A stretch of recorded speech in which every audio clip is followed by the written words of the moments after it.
Chers Ivoiriens, le pays nous appelle.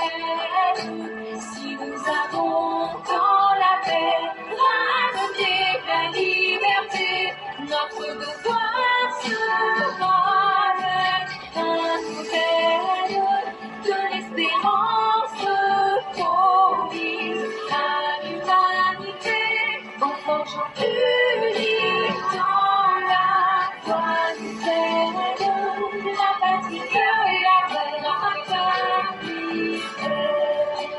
L'espérance de la fraternité, la patrie de la fraternité.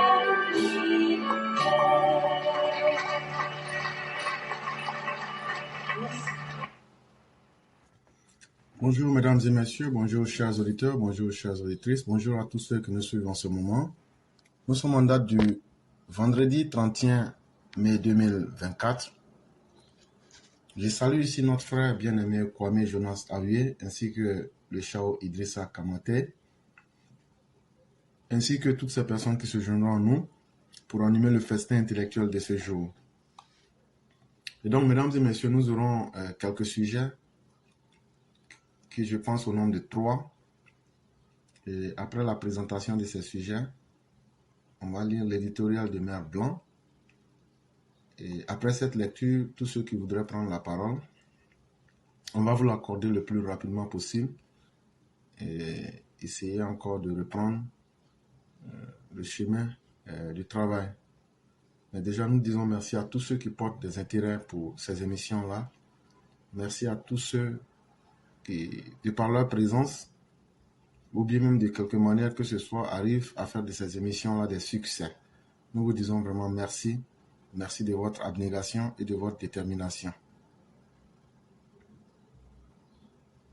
Mesdames et messieurs, le premier sujet, ça sera une déconstruction des mensonges de Laurent Gbagbo. C'est très important parce qu'il y a ce que l'homme dit aujourd'hui,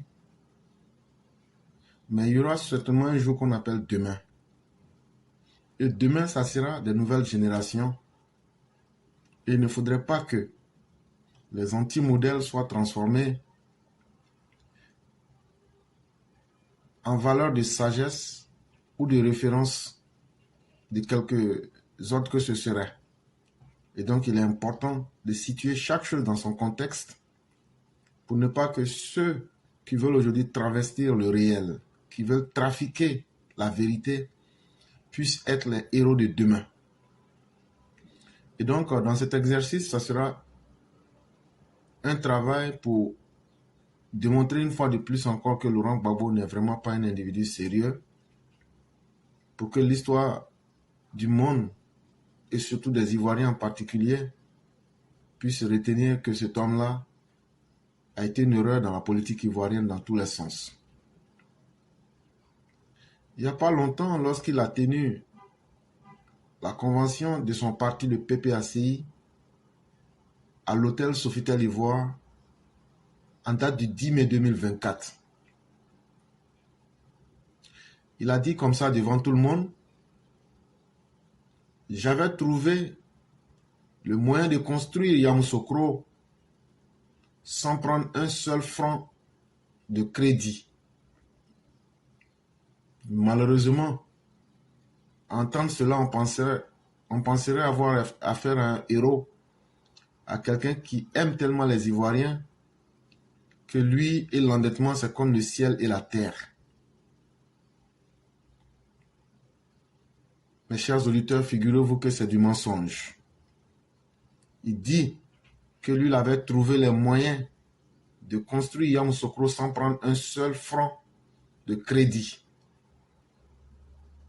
Parce qu'aujourd'hui, ils veulent faire croire que prendre un crédit, c'est la chose la plus détestable et c'est la chose qu'on ne doit pas du tout faire.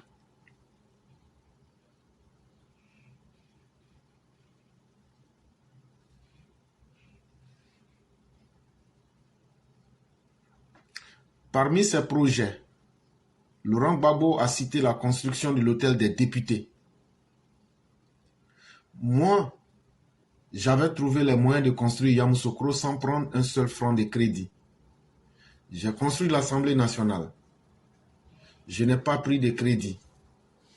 J'ai commencé à construire la présidence de la République. Je n'ai pris aucun franc de crédit. C'est seulement l'autoroute que j'ai tirée de Saint-Grobo jusqu'à Yamoussoukro pour laquelle j'ai pris des crédits, a déclaré Laurent Gbagbo devant une audience captivée. Cependant, cette déclaration est rapidement remise en doute par des éléments historiques et des témoignages contemporains qui racontent une autre histoire. Le journaliste Kwadio Kwame, décédé en 2023 à Bouaké, a rappelé dans un reportage que la Chine a contribué de manière significative. Pour la réalisation de l'hôtel des députés, la Chine a contribué à hauteur de 16 milliards de francs CFA, a-t-il dit. Cette contribution a pris la forme d'un prêt sans intérêt, comme le mentionnait le quotidien pro-gouvernemental Fraternité Matin dans sa parution du 6 décembre 2003. Et donc, ce que Laurent Gbagbo dit ici déjà, il y a deux personnes, à savoir le journal Fraternité Matin du 6 décembre 2003 et le journaliste M. Kwadio Kwame qui est décédé l'année dernière en 2023. Dire qu'il n'a pas pris de crédit, Laurent Gbagbo a menti parce que la Chine lui a donné 16 milliards de francs CFA. Il est vrai que le montant a été donné comme un crédit, mais sans intérêt. Est-ce pour autant que ce n'était pas un crédit? Est-ce pour autant que cette somme-là ne devait pas être payée?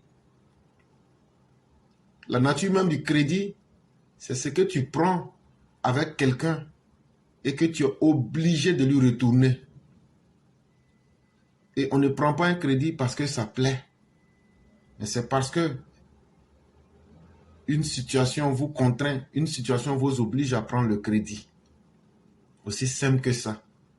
Et donc là, le journaliste Kwadio Kwame ainsi que Fraternité Matin du 6 décembre 2023 viennent dire à Laurent Gbagbo, tu as menti. Malheureusement, je ne sais pas si la dignité fait partie du rendez-vous de Laurent Gbagbo, mais mentir est la chose la plus facile pour ces personnes. Mais ce n'est pas tout. Ils vont dire non, ça c'était avant. Et puis ce n'était pas nos partisans. Mais allons un peu plus. Les archives montrent que le ministre Alphonse Douati, alors chargé des relations avec le Parlement et les autres institutions de la République, avait annoncé publiquement les termes de cette coopération sino-ivoirienne. 26 mois seront suffisants pour réaliser ce bel édifice qui viendra pour rappeler, après le mauvais intermède de la guerre aux Ivoiriens, que le seul vrai débat se déroule dans la maison du peuple.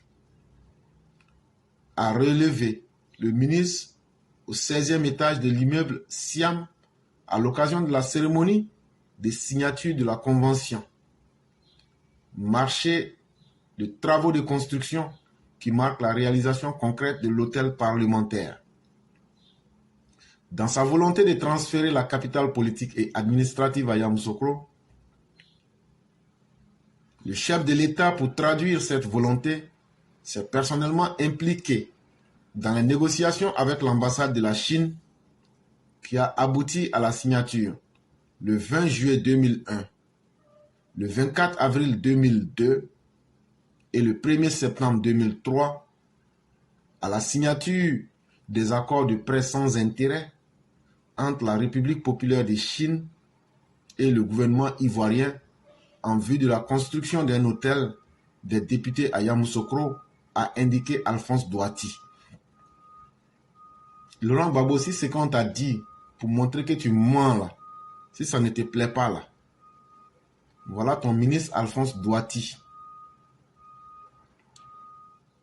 Au 16e étage de l'immeuble Siam, le jour même où cette convention entre la Chine et la Côte d'Ivoire était signée, et puis les crédits ont été accordés, et que les signatures ont abouti le 20 juillet 2001, le 24 avril 2002 et le 1er septembre 2003, à la signature de ces accords-là, Alphonse Douati nous dit ici et précise devant tout le monde que ça c'était crédit. Tu as pris crédit avec les Chinois pour la construction de l'hôtel des députés de Yamoussoukro. Donc là, c'est pas en 2024, tu vas venir ouvrir ta bouche là pour mentir devant les gens. Même si toi tu n'as pas honte là, il faut respecter les Ivoiriens. Comment peut Laurent Gbagbo soutenir n'avoir pris aucun crédit pour ce projet alors que des documents officiels et les déclarations publiques de l'époque prouvent le contraire? Et ce que tu dis là, Laurent, si c'est faux, c'est parce que le gouvernement de Ouattara est gentil avec toi. Il suffit d'aller dans les archives là, on fait sortir les documents là, on met ça devant tout le monde. Dieu merci, c'est pas parce que vous n'êtes plus au pouvoir que le monde a arrêté de fonctionner, ou bien que l'histoire du monde a disparu avec votre départ. Les réalités demeurent, même si on ne retrouve pas, parce que vous avez tout cafoué lors de votre passage là.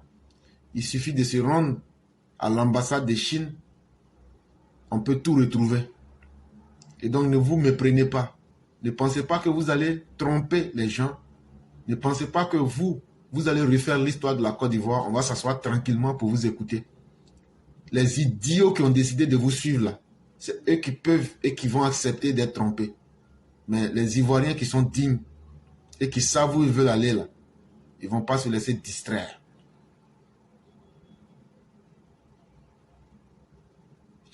Cette contradiction entre les affirmations de Laurent Gbagbo et les preuves historiques remet en question la transparence et la précision des informations fournies par Laurent Gbagbo. Mais, chers parents, quand quelqu'un qui dit qu'il veut vous diriger, et puis mentir, c'est la chose la plus facile pour lui, Laurent Gbagbo, est-ce que c'est quelqu'un qui a du respect pour vous? Est-ce que c'est quelqu'un qui a du respect pour lui-même? Est-ce que quelqu'un même qui se respecte lui-même la peut mentir comme ça? Bon, quelqu'un qui ne se respecte pas, c'est toi, lui va respecter. Toi-même, quand tu t'assois là, il faut te regarder. Toi-même, là, il faut prendre l'affaire là, tu mets devant toi, et puis tu regardes l'affaire là, après tu te regardes toi-même, et puis tu regardes Laurent Gbagbo. Toi, tu ne te respectes pas. Parce que Laurent Gbagbo, lui, n'a pas peur, il n'a pas honte de mentir. Même si on dit. C'est quelqu'un comme ça, là. Lui dit que lui va venir diriger les gens sérieux que les Ivoiriens sont devenus. Quand même. On ne va pas quand même suivre un menteur, comme disait quelqu'un, un éternel menteur. L'hôtel des députés de Yamoussoukro reste un symbole important de la volonté de transférer la capitale politique et administrative de la Côte d'Ivoire à Yamoussoukro. Ce projet, bien que réalisé sous l'impulsion de Laurent Gbagbo, n'aurait pu voir le jour sans l'appui financier de la Chine.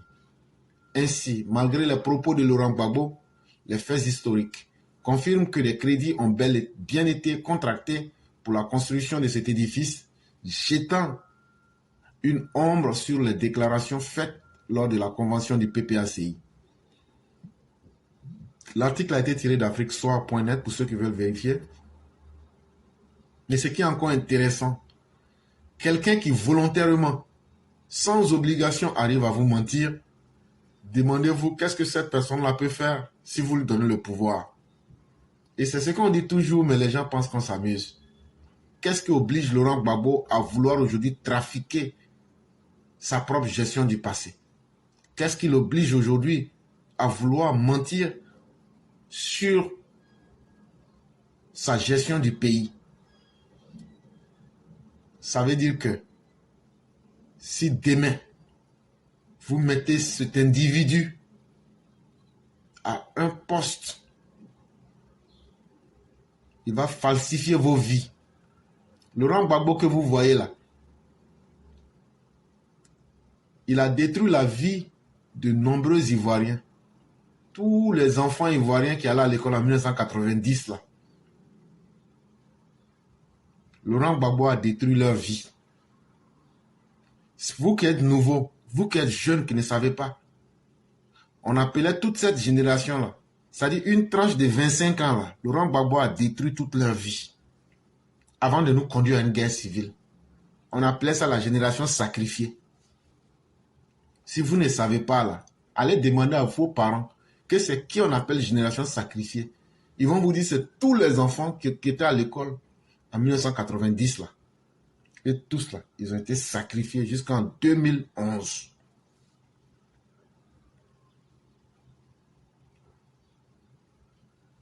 Et donc, en réalité, c'est parce que l'homme ne vaut rien. C'est parce que c'est un calamiteux. C'est un individu qui n'a aucun projet, qui n'a aucun plan. Il veut venir chaque fois ramener la Côte d'Ivoire en arrière et perdre le temps aux Ivoiriens. Et chers parents, cette fois-ci, nous n'allons pas le lui permettre. On n'a pas dit qu'il ne pourra pas faire ce qu'il veut, mais on ne va pas lui permettre de prospérer. Et c'est pourquoi vous voyez beaucoup de mensonges sur la toile. La grande partie vient du PPACI, FPI. Même eux-mêmes, là, pour assumer leur bilan, ça les fait honte. Quand ils étaient au pouvoir, là, ils sont venus au pouvoir en tant que FPI. Mais avant de finir le pouvoir, ils avaient honte de FPI. Ils ont transformé ça en LMP. Ils disent la majorité présidentielle. Parce qu'ils avaient honte de leur bilan. Quand ils sont allés aux élections en 2010, là, ils avaient honte de dire que c'est eux le FPI. Parce qu'ils avaient mis le pays en lambeaux. Ils avaient mis le pays en désordre. Ils sont partis comme ça. Et dès qu'ils ont perdu le pouvoir, quelques années après, ils ont encore changé de nom. Ils disent qu'ils sont devenus panafricains. Depuis qu'ils sont devenus panafricains, là, donnez-moi un seul discours qu'ils ont fait dans un pays de l'Afrique.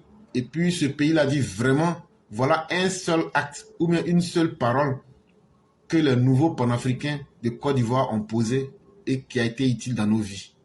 Il n'y en a pas. C'est encore de la tromperie. Laurent Gbagbo est loin d'être un démocrate. Un démocrate, ça ne s'accroche pas à un pouvoir qui a été perdu dans les urnes. Ce Laurent Gbagbo là, en plus d'avoir sacrifié toute une génération d'Ivoiriens, pendant plus de 10 ans, lui et Soro Guillaume ont volontairement maintenu les Ivoiriens dans une guerre civile violente et sanglante. Et comme si cela n'était pas suffisant, avant de partir, il a marqué sa signature avec le sang des Ivoiriens en massacrant plus de 3000 Ivoiriens. C'est cet individu-là qui est là aujourd'hui et qui veut qu'on oublie tout ça. Chers Ivoiriens, soyez un peu plus sérieux. Le sujet numéro 2. Bion, Patrick Achi et Tidjam Thiam ont des problèmes de papier. Alors que Jean-Louis Bion, guidé par des ambitions politiques, veut renoncer à sa binationalité, Patrick Achi n'a pas renouvelé son passeport français, doit recourir à un laissez-passer pour se rendre dans l'Hexagone. Thiam est également concerné par ce problème de papier. Chers parents, ça c'est le deuxième sujet. Les gens parlent beaucoup. Ouattara ne peut pas être candidat. Hier, c'était Ouattara n'était pas ivoirien. Aujourd'hui, il est devenu ivoirien. Maintenant qu'il était devenu ivoirien, il ne sera jamais quelqu'un dans le pays. Maintenant qu'il est devenu président dans le pays là, on trouve maintenant qu'il a fait 3e mandat. On veut tromper les gens. C'est devenu 4e mandat. Aujourd'hui, le débat a changé. On trouve même qu'il ne faut même plus qu'il soit là.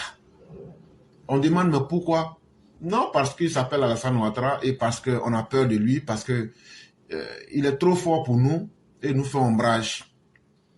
Mais c'est ce que j'ai dit. À force de trop t'intéresser aux autres, tu finis par oublier tes problèmes. Et le jour où tu t'attends le moins, tes problèmes ressurgissent. Tes problèmes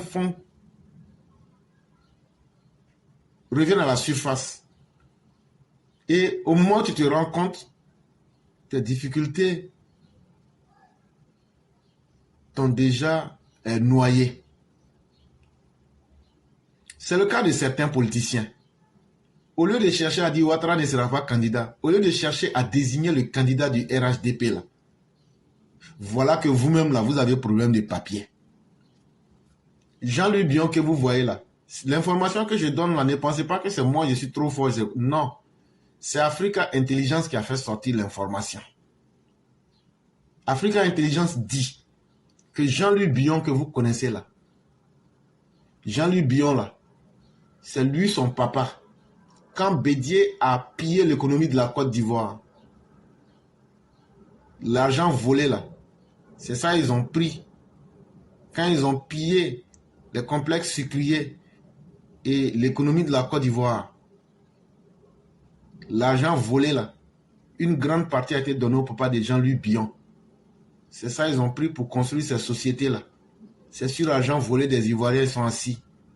Et la société qu'ils ont créée là, ils ont beaucoup de biens de consommation. C'est eux qui augmentent les prix.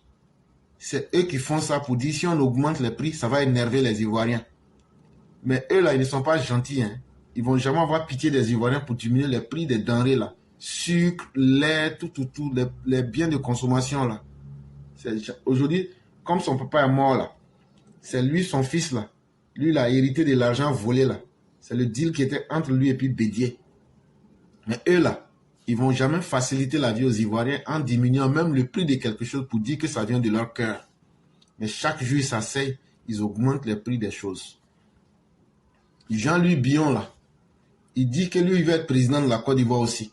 On dit, il n'y a pas de problème. On dit, pour être président de la Côte d'Ivoire là, il ne faut pas avoir deux nationalités. Mais Jean-Louis Bion lui-même là, il est français et puis il est ivoirien. Patrick Achi, lui aussi, il est français et puis il est ivoirien. Mais dans les 2 jours là, lui, comme il veut être président aussi, Patrick Achi,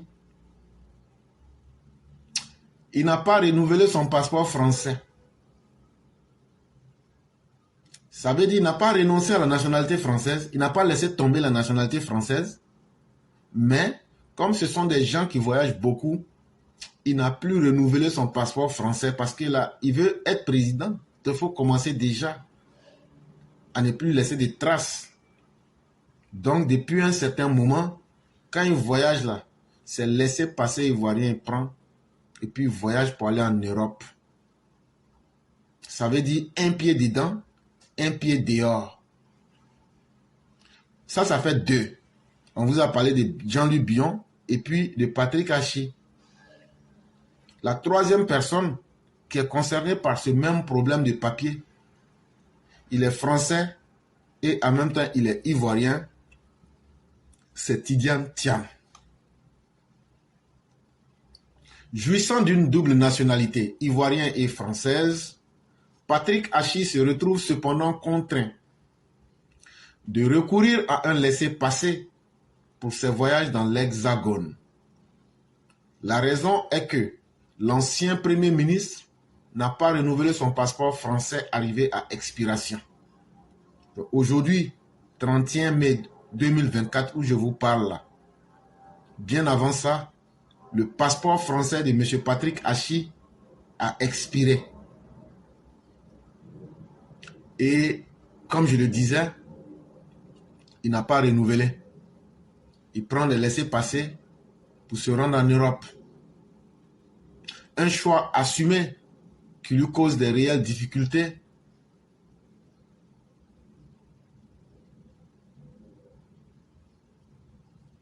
Et donc on attend de voir ce que demain nous réserve.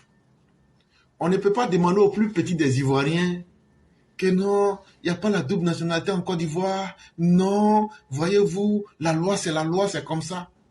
Et puis vous, les grands, là, vous faites ça. C'est la première chose que nous, les enfants de pauvres, là, on retient. Ah, donc c'est sur nous que vous allez appliquer la loi.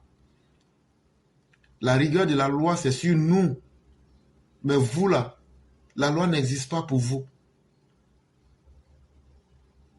C'est la première chose que chacun d'entre nous, en tant que peuple, non doit retenir. Eux, ils ont 2, 3, 4, 5 nationalités. Mais nous, les enfants de pauvres, nous, on est contraints à subir la rigueur de la loi.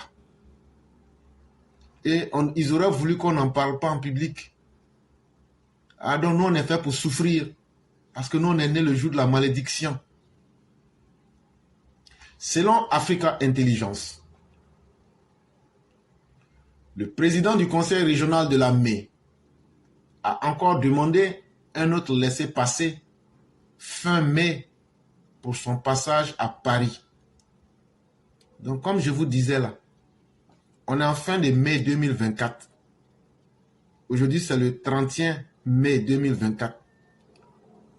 Ils n'ont pas donné précisément le jour, mais entre le 20 et le 30 de ce mois-là, de mai 2024, là, c'est ça qu'on appelle la fin du mois. Patrick Hachi, il devrait aller à Paris. Comme il n'a pas renouvelé son passeport français, il a demandé un laissez-passer pour pouvoir aller à Paris. Pourquoi avoir renoncé à ses papiers français alors qu'il ne nourrit pas ouvertement des ambitions en Côte d'Ivoire? La question reste posée. Et comme on se connaît tous en Côte d'Ivoire, on sait qu'il y a des gens, tout ce qui les arrange, c'est ce qui est bon pour eux. Eux n'ont que des droits, aucun devoir, aucune obligation. La question que nous on se pose, pourquoi subitement M. Patrick Hachi n'aime plus son passeport français? On n'a rien contre lui, hein, mais on veut se renseigner. On veut comprendre aussi quoi. Donc là, vrai là, il faut qu'on comprenne. On vous a dit, politique là, c'est pas sentiment. Politique là, c'est la réalité. Surtout, il faut expliquer les choses à nos populations pour qu'elles comprennent tout. Si on explique tout, que tout le monde a compris tout là, tu fais ce que tu veux. Là, ce que tu gagnes aussi, là, c'est ton problème. C'est dans cet exercice-là que nous sommes. On n'est pas là pour dire, comme il a été avec Ouattara là. Non. Même si Ouattara même a fait ça, on va dire en public. Donc, Patrick Hachi, pourquoi tu n'aimes plus subitement le passeport français? C'est quand même un peu bizarre, hein? Tu veux pouvoir là aussi, quoi. Il n'y a pas de problème. Il faut venir, il faut déployer tes papiers, on va voir. Mais en tout cas, on dit que celui qui est candidat ne doit jamais s'être prévalu de la nationalité autre qu'ivoirienne. On verra bien. Mais ce n'est pas tout. Comme Patrick Hachi, Jean-Louis Billon, cadre du PDCI, est concerné par des problèmes de papier. Candidat déclaré à la présidentielle de 2025, le patron du groupe SIFCA doit au préalable se défaire de sa double nationalité,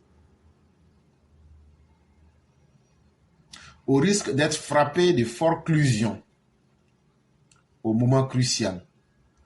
Africa Intelligence croit savoir que l'élu de la nation a entamé une procédure dans ce sens. Jean-Louis Billon aussi, ce qu'on a constaté, bizarrement, il a déposé une procédure en France pour dire que lui, il ne veut plus sa nationalité française. Il veut devenir maintenant ivoirien à plein temps. Donc actuellement, là, il est en train de faire les démarches à Paris pour dire que lui ne veut plus être français. Comme lui veut être candidat à la présidentielle en 2025, donc là, papier des Français, là, il va leur retourner ça et puis lui va être ivoirien, et puis lui va continuer sa route. Nous, on n'est pas contre quelqu'un. Hein. Nous, on dit seulement ce que vous n'aimez pas et ce que vous n'aurez pas voulu qu'on dise aux Ivoiriens. Pour que demain, là, quand quelque chose va vous arriver, là, faut pas le village va commencer à crier, à pleurer, et puis on va dire, on ne sait pas pourquoi c'est arrivé, on ne sait pas ce qui s'est passé. En même temps, là, il faut dire aux gens ce qui s'est passé. Là, demain, là, personne ne sera surpris. Il reste encore 17 mois pour qu'on soit en octobre 2024 et 25. Donc là, c'est mieux de dire certaines choses que chacun voudrait cacher. Donc ça, c'était pour Jean-Luc Bion. Tidiane Thiam, du PDCI, qui dispose lui aussi de la nationalité française, devrait en faire autant, même si rien ne filtre pour le moment sur la démarche de l'ancien ministre de Bédié. Tidiane Thiam, qui a été ministre du plan de Bédié, a aussi la nationalité française. Est-ce qu'il va être président de la Côte d'Ivoire? Et puis Laurent Gbagbo va accepter que quelqu'un qui s'est prévalu de la nationalité ivoirienne, Laurent Gbagbo, le vrai Ivoirien, Laurent Gbagbo, celui-là qui a le titre foncier, les Gor. Aujourd'hui, vous ne voyez pas quelqu'un qui s'est prévalu d'une double nationalité, ivoirienne et française. Vous ne le voyez pas. Et c'est là le mal de la Côte d'Ivoire. Ça veut dire que même le péché, là, le mal, là, dans la conscience populaire de certains Ivoiriens, d'autres Ivoiriens, même si eux-mêmes ils vont et puis tuent Dieu, là, on doit accepter. Par contre, d'autres, même les péchés qu'ils n'ont pas encore imaginés, là, on leur colle ça. Et on veut transformer ça en vérité. Et c'est un drame en Côte d'Ivoire. Alassane Ouattara, burkinabé, on s'en va faire des papiers, on invente des choses, on prend des morceaux, des copies de journaux. On vient démontrer ce qui n'est pas possible. Aujourd'hui, là, les gens qui ont pris double nationalité sont en face de vous aujourd'hui. Ils n'ont pas caché. Maintenant, là, votre discours, est-ce qu'il va changer pour attaquer ces personnes-là? Parce que vous avez intérêt à attaquer ces personnes-là. PPACI, vous avez intérêt à attaquer Tidiane Thiam, à attaquer Patrick Hachi, à attaquer Jean-Luc Bion, pour leur dire là, c'est ça même le socle, le fondement de notre combat. Et c'est pourquoi on dit qu'on n'aimait pas Ouattara là. Et si vous ne le faites pas, ça veut dire que vous avez un gros problème avec vous-même. Ça veut dire donc que votre combat là, c'était un combat identitaire. C'était un combat d'apartheid. C'était un combat de haine raciale contre les gens du nord de la Côte d'Ivoire. C'est le minimum qu'on pourra dire à la face du monde. Et ce ne serait pas juste et ce ne serait pas honorable de votre part. On sait que vous mentez beaucoup, on sait que vous n'êtes pas cohérent, mais ne tombez pas plus bas que la terre elle-même. Il convient de noter que selon la Constitution ivoirienne de 2016, l'article 35, l'alinéa 3, tout candidat à l'élection présidentielle doit être exclusivement de nationalité ivoirienne, né de père ou de mère ivoirien d'origine. Une disposition qui exclut les candidats binationaux, sauf s'ils renoncent à leur seconde nationalité. Et donc, l'article se termine par ce qui nous est dit ici, qu'il est utile de rappeler que la Constitution de 2016 qui a été votée, où le PDCI a soutenu cette Constitution-là, si tu as la double nationalité, tu ne peux pas être élu comme président en Côte d'Ivoire. Dans son article 35, l'alinéa 3, c'est clair là-dedans. Il faut être exclusivement de nationalité ivoirienne. Ça veut dire qu'il faut avoir seulement la nationalité ivoirienne. Tu dois être né, soit ton papa est ivoirien, ou même c'est ta maman qui est ivoirienne d'origine, et il faut que tu renonces à ta seconde nationalité, il faut que tu laisses tomber ta deuxième nationalité. Et donc voilà des détails qui étaient utiles, en tout cas pour nous, de les signaler aux uns aux autres, pour qu'on dise à ces gens-là d'aller d'abord régler leurs problèmes de nationalité avant de penser à vouloir désigner les candidats du RHDP. Et donc, on va terminer nos différents sujets par la reconnaissance même du monde entier qui est faite à M. le Président Alassane Ouattara. À 17 mois de la présidentielle de 2025, les Ivoiriens applaudissent le bilan du président Ouattara sur RFI. RFI, c'est Radio France Internationale. Le mercredi 29 mai 2024, il y a une émission qui est réalisée par un journaliste qu'on appelle Juan Gomez. On appelle l'émission là Appel sur l'actualité de RFI. Et cette émission là a démontré encore une fois de plus les qualités de l'homme Alassane Ouattara. Les Ivoiriens sont conquis par le bilan du chef de l'État, Alassane Ouattara, à la tête de la Côte d'Ivoire. Ils l'ont fait savoir au cours de l'émission Appel sur l'actualité de RFI du mercredi 29 mai 2024. Invité à se prononcer sur son éventuelle candidature à la présidentielle de 2025, la dizaine d'auditeurs qui est intervenue était visiblement divisée sur la question. Si certains soutenaient qu'il doit être candidat, d'autres l'ont exhorté à y renoncer. Donc pendant cette émission-là, s'il y a quelque chose qui a fait l'unanimité, c'est que tous les Ivoiriens reconnaissent que vraiment le président Ouattara, c'est un champion dans la construction des pays. Ce qu'il avait promis, il a joué sa part et il a convaincu les Ivoiriens. Mais pourquoi cette question était posée? Parce que, en fond de toile, en arrière, les gens veulent savoir si le président Ouattara sera candidat ou même s'il ne sera pas candidat. Donc, pendant le temps qu'a duré l'émission, il y a au moins 10 Ivoiriens qui se sont prononcés. Est-ce que Ouattara doit être candidat en 2025? Et tout naturellement, comme dans tout pays du monde, il y a des gens qui ont dit qu'il ne doit pas être candidat. Il y a des gens qui ont dit qu'il doit être candidat. Parce que faire la politique, là, c'est venir pour construire son pays et aider ses concitoyens. Il y a des gens qui disent non, il ne doit pas être candidat. Même s'il a bien travaillé. Et donc, il y a un point qui est commun à tous, c'est que l'homme est un travailleur. C'est que l'homme a déjà convaincu les Ivoiriens. Fait notable cependant, la plupart des 8 auditeurs interrogés, soit 5 sur 8, ont dit reconnaître que le président Ouattara a un bilan satisfaisant, voire convaincant. Le président Ouattara dirige le pays depuis une quinzaine d'années. Tout le monde est unanime que son bilan parle pour lui. Admet une certaine Nina. Même son de cloche pour un autre auditeur du nom de Mustapha. Son bilan macroéconomique parle pour lui. Tout bon Ivoirien sait que le président Ouattara a bossé.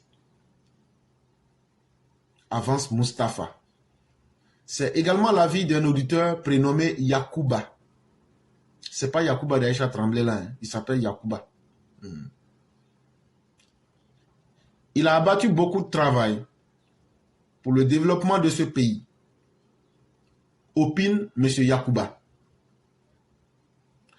Tous faisaient sans aucun doute allusion aux multiples actions de développement posées par le président Ouattara depuis son accession au pouvoir en 2011 et qui ont transfiguré la Côte d'Ivoire. Donc déjà là, si par extrapolation, ça veut dire, si on prend la situation qu'on vient d'écouter là, ce n'est pas la seule situation au monde. Si 8 personnes, Si 5 personnes t'apprécient là,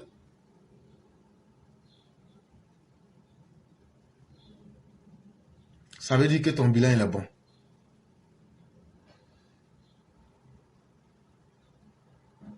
Et tout le monde reconnaît, sauf les vauriens et les haineux et ceux qui décident de recouvrir leur cerveau avec une carapace de tortue.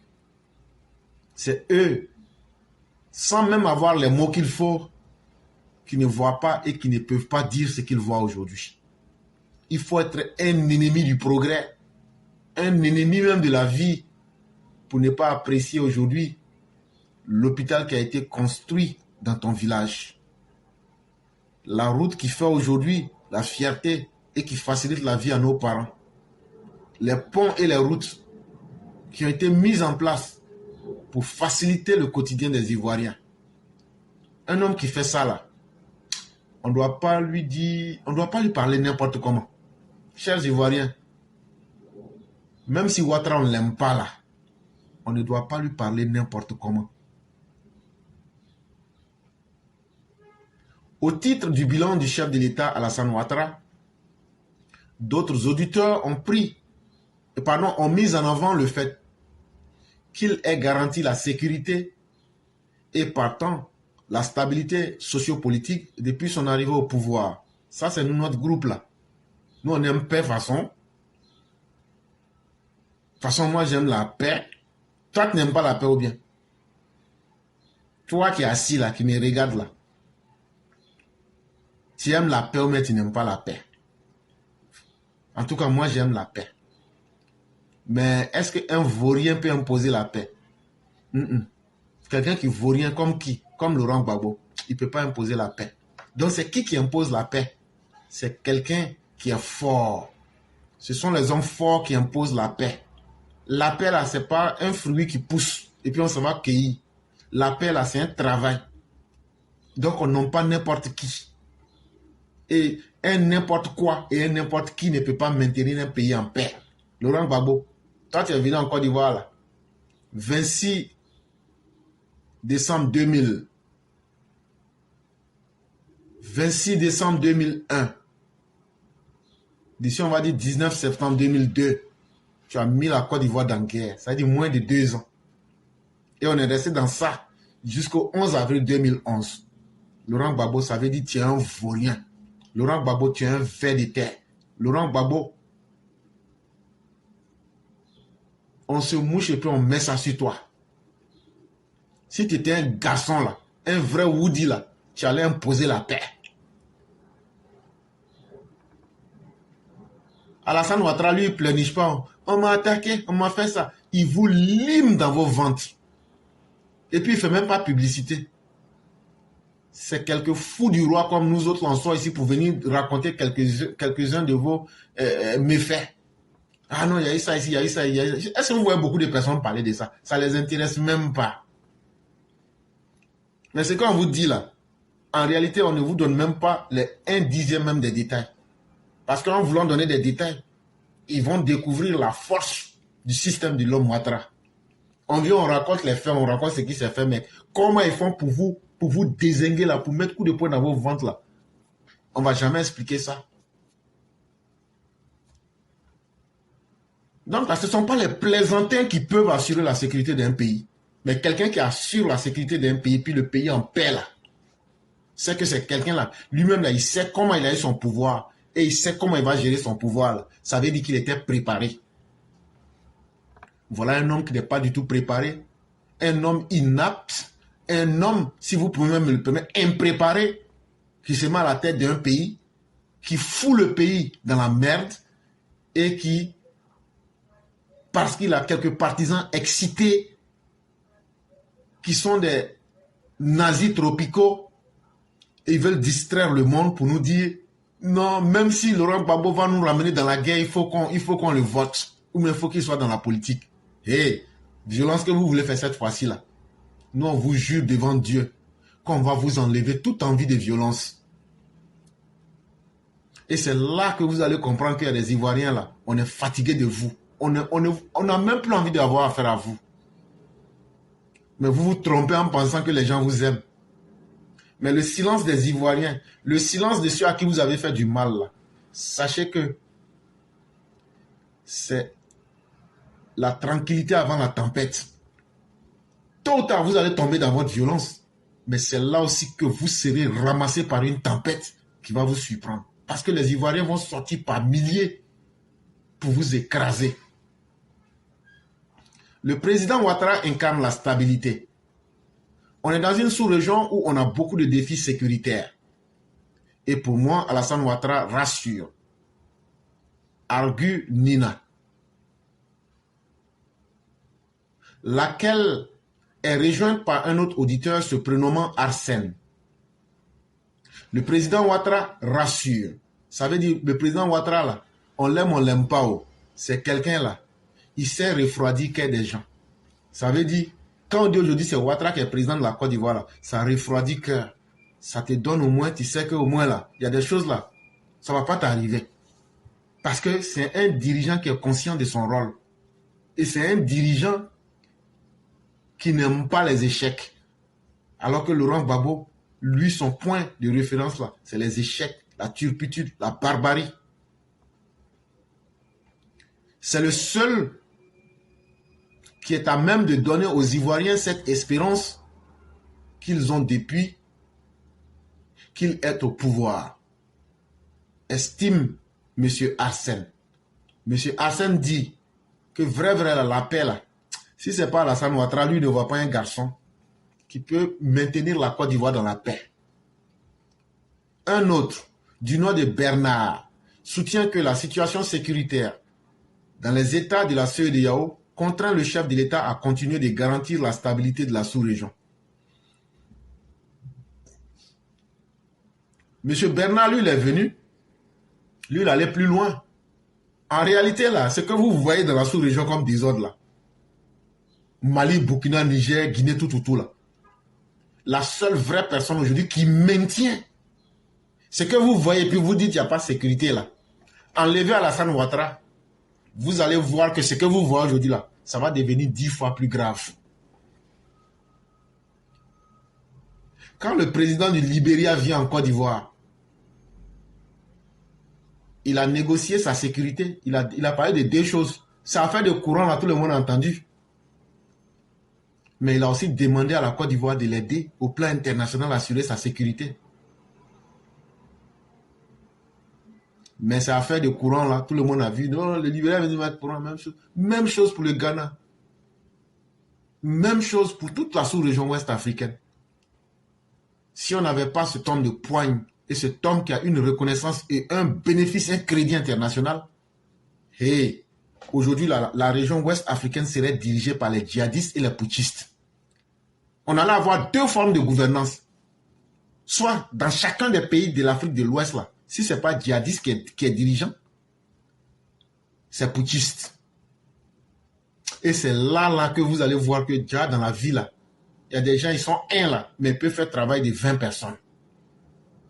Donc là, toutes les grandes questions sécuritaires, quand vous voyez l'état-major américain venir rencontrer le président Ouattara, ce n'est pas seulement le fait d'être en Côte d'Ivoire, non, ça c'est un petit problème.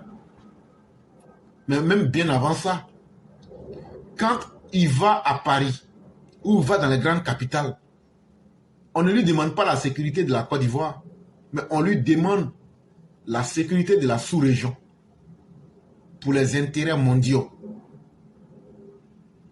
Et vous avez vu les Russes qui ont fait sortir un document il y a 2 ou 3 jours, parce que bientôt, il y aura une rencontre en Suisse où la Côte d'Ivoire doit participer là-bas pour donner son opinion.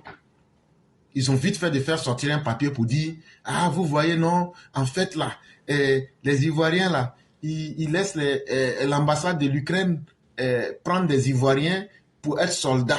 Ils ont lancé l'appel là. Si tu as entre 18 ans et 30 ans, ou même si tu as entre 18 ans et 30 ans, eux-mêmes ne savent même pas ce qu'ils disent dans le document. » Tout ça, c'est fait parce que la Côte d'Ivoire, sa voix compte. Même si la voix de la Côte d'Ivoire ne compte pas à l'international, dans la sous-région là, c'est quand un pays est en paix là, c'est à partir de ces pays-là qu'on peut aller négocier la paix.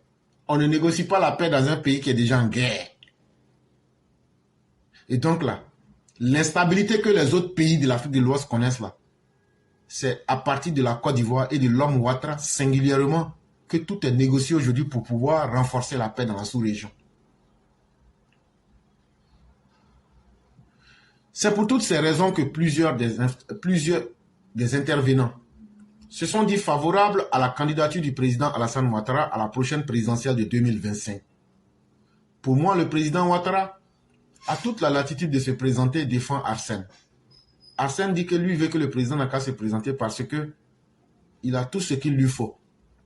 Je n'ai aucun complexe à ce qu'il se représente, contrairement à quelqu'un qui a 60 ans, mais ne connaît pas du tout la Côte d'Ivoire. Martèle, l'auditrice prénommée Nina. Nina est en train de parler de Tidiane Thiam. Toi, tu ne connais même pas la Côte d'Ivoire. Et tu penses que tu peux diriger la Côte d'Ivoire. Avis également partagé par Bernard.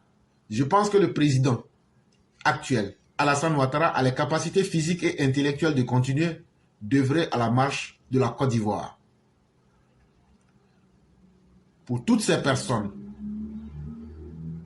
que ne semble pas gêner une nouvelle candidature du président Alassane Ouattara, celui-ci a le droit au regard de la Constitution de 2016 qui a fait basculer le pays dans la Troisième République. Pour moi, le président Ouattara a toute la latitude de se présenter. La Constitution ivoirienne lui donne le droit de se présenter pour son deuxième mandat de la Troisième République, soutient en effet Arsène. Au regard de la Constitution, il en a la possibilité parce que la Troisième République lui donne droit à un deuxième mandat. Si le premier mandat de la Troisième République a été acté, pourquoi pas le deuxième, affirme pour sa part M. Bernard. Quant à Yacouba, il ne dit pas autre chose. La Constitution, dans les conditions actuelles, permet au président Ouattara de briguer un autre mandat. Personne ne peut le nier. Donc, chers parents, quand on va finir l'émission là, tous ceux qui sont en train de parler là, eux parlent beaucoup. Dites-le, n'ont qu'à aller régler d'abord les problèmes, n'ont qu'à demander d'abord à ceux qui veulent être candidats, n'ont qu'à aller abandonner la nationalité française. Après, n'ont qu'à envoyer leur programme de campagne. Après, comme ils ont dirigé là, on n'a qu'à aller regarder comment ils ont dirigé les Ivoiriens. Quand on va finir de faire tout ça, on va leur dire si on va les voter ou pas. Mais le bilan de Ouattara, ça saute et ça se voit. Mais comme on est dans un monde où tout le monde n'est pas d'accord, il y a certaines personnes qui ne sont pas d'accord pour la candidature du président Ouattara. Certains auditeurs ont dit souhaiter qu'il y renonce. Il est certes le candidat naturel, mais je souhaiterais qu'il passe la main à ses jeunes collaborateurs soutien Claude, dont la position est partagée par un autre auditeur du nom de Alpha. Le président Ouattara est un homme de parole. Il s'est déjà expliqué sur les conditions dans lesquelles il a dû se porter candidat pour le premier mandat de la Troisième République. Je crois que cette situation ne se présente plus aujourd'hui. Pour ma part, je crois qu'au dernier moment, il présentera son dauphin, espère-t-il. C'est un journal qui c'était tiré de l'avenir.ci, mais vous pouvez aller sur RFI, vous allez vérifier pour voir si ce que j'ai dit là, j'ai transformé des formes, j'ai menti. C'est important de vérifier. C'est tellement facile de dire, c'est bien Ouattara, mais bon, il était là, mais bon, il peut ne pas se présenter. Est-ce que vous pouvez nous permettre aussi de désigner vos candidats? Si vous nous permettez de désigner vos candidats, là, nous aussi, on va vous permettre aussi de désigner le candidat du RHDP.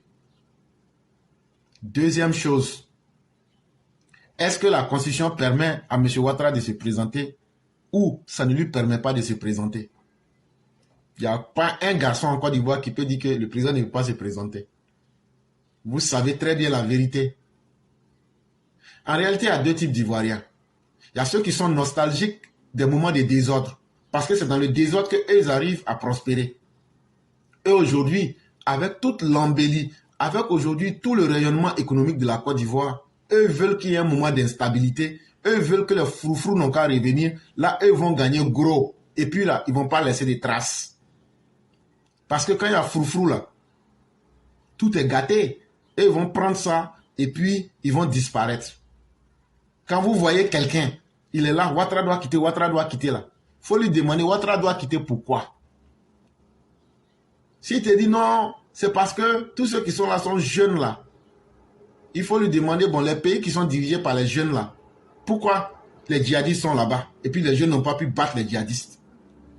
Les jeunes de moins de 30 ans, 40 ans là, il y en a au Mali, il y en a au Burkina, il y en a en Guinée.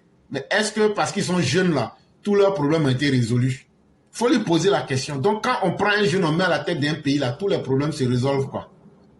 S'il te dit oui, tu lui dis bon, comme il y a l'exemple du Mali, Burkina, avec parce que Niger là, lui il est un peu vieux, on n'a qu'à laisser. Sinon lui-même les jeunes aussi. On n'a qu'à prendre ce qui est à côté là. S'il te dit, il faut lui demander quels sont les bilans là-bas et qui ont les jeunes là. Et donc là, tu vas comprendre sa position. Il y a un autre groupe, eux vont te dire, non, non, non, en fait là, il doit partir, il doit partir. Mais pourquoi il doit partir, ils ne vont pas expliquer. Eux là, ce sont les partisans du désordre. Pourquoi ils font ça? Parce qu'il y a trop d'argent qui est rentré. Si on crée le trouble, s'il y a un mouvement de désordre en Côte d'Ivoire, eux vont voler beaucoup d'argent et puis vont disparaître. Maintenant, il y a une troisième catégorie. Eux-mêmes là, ils veulent le pouvoir pour pouvoir profiter et puis maintenant mettre les Ivoiriens dans les malheurs. Ça, ce sont les Tiam, les Babos et autres. Ils sont en train de préparer l'avenir de leurs enfants et de leurs familles sur le dos des Ivoiriens. Les Babos là, ils ont suffisamment volé l'argent des Ivoiriens. Ils ont suffisamment fait assez de mal aux Ivoiriens. Tiam là, qu'est-ce qu'il va démontrer qu'il n'a pas pu faire lorsqu'il était ministre de Bédier? Quel argent ils n'ont pas détourné? Ils sont tous milliardaires. Hein? Et puis, si vous ne savez pas, vous leur payez rente viagère. Mais quelqu'un comme ça, là, il veut devenir président, pourquoi? C'est pas pour lui-même. Soit, c'est pour que eux, leurs enfants, leurs petits-enfants et leurs arrière-petits-enfants, là, ils viennent pour tracer la route pour eux. Pour que toi qui m'écoutes là, et puis moi, nous les enfants de pauvres là, nous on n'a qu'à toujours rester là, dans la misère, et eux les supporter. C'est le combat de leur famille qu'ils viennent faire. Des gens, quand je t'ai expliqué que les gens lui Bion là, l'argent volé d'une certaine époque de la Côte d'Ivoire, ils sont dedans. On ne les a jamais inquiétés. Quand il vient là, c'est pour préparer la route à ses enfants. Toi, tu n'as pas 5 francs comme moi. Toi, tu es enfant de pauvres comme moi. Toi, tu n'as pas fréquenté Harvard comme moi. C'est toi qui es là pour les soutenir. Toi, tu vas toujours rester derrière. Eux, tu vas les aider à arranger l'avenir de leurs enfants. Les Laurent Gbagbo, les Patrick Hachi, les Tidiane Thiam, les Jean-Louis Billon. Il faut continuer. Il ne faut pas chercher un dirigeant qui va t'ouvrir les portes. Un dirigeant qui fait les routes. Un dirigeant qui te rend un peu plus intelligent tous les jours. Il faut continuer à soutenir. C'est toi le vrai mouton. Et donc, mesdames et messieurs, on va passer directement à l'édito de Mère Blanc. Et après, on va laisser rapidement 5 minutes à chacun des intervenants pour pouvoir s'exprimer puis fermer rapidement le direct. Bonjour éclaireur Pro-Vérité, bonjour à tous mes condisciples de la grande classe éclaireur Pro-Vérité. Mon édito aujourd'hui a pour titre « Dans la tête de Titi ». C'est clair, dans sa quête du pouvoir, Titi s'inspire que d'un seul homme qu'il imite à tout point de vue. D'ailleurs, que ferait-il de Bédier? Un modèle aussi saugrenu qui ne pensait qu'au faste, au m'as-tu vu? Bédier reste le premier phare-auteur en Côte d'Ivoire. Il reste le seul qui s'est affiché comme étant le plus jeune riche en Côte d'Ivoire. Il a dit « J'ai 27 ans et je suis milliardaire. Ne me demandez pas l'origine de sa fortune, je n'en sais rien. » Titi se pencherait pour Gbagbo que nenni. Que ferait-il de Gbagbo? D'ailleurs, Titi n'est pas fan pour un sou, car c'est le seul ex-président de la République qui a fait sa crise d'adolescent à 70 ans. Adolescence au cours de laquelle il a envoyé tout valdinguer pour se construire une nouvelle vie. Comme quoi, il n'est jamais tard pour faire. Parce que là, ce n'est pas pour mieux faire, c'est pour faire. Celui qui reste le champion, toute catégorie, pour Titi, c'est le président Ouattara. C'est à se demander s'il ne vit pas la vie du bras d'or par procuration. Dans sa tête, il se dit, il est banquier, moi aussi. Mais seulement, quelque temps après, il réalise que Ouattara est financier, mais il n'a pas à son actif un scandale. Demandez bien à Mo Ibrahim, ce philanthrope anglo-soudanais. Il saura vous parler de Ouattara mieux que quiconque. Ça, c'est pour ce qui concerne le côté court. Côté jardin, point besoin d'affirmer son respect pour le Prado. Le Prado s'accorde si bien avec Fantagbe que Thiam nous a dégoté une Fantagbe. Et dans sa tête, il s'est dit, dites-moi, que pensez-vous de ma nouvelle compagne? Elle s'appelle Marie Soisic Geffroy. Elle est aussi banquière comme moi. Et alors, chers Ivoiriens, je vous le dis, si un jour je devenais président de la République de la Côte d'Ivoire, elle pourrait m'être utile. Moi qui traîne déjà des casseroles au cul, elle pourrait racheter mon image en la matière. Alors, Ivoiriens, Ivoiriennes, faites-nous de la place au cas où il s'agira pour moi de me verser un salaire de président et de pouvoir régler mes dettes et d'en verser un autre à ma banquière d'épouse. Titi, pourquoi pas? Il est permis à tout le monde de rêver. Attends ton tour.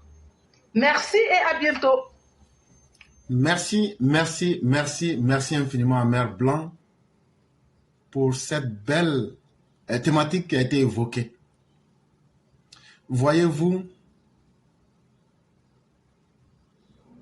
Tidjane Thiam souffre d'un complexe énorme.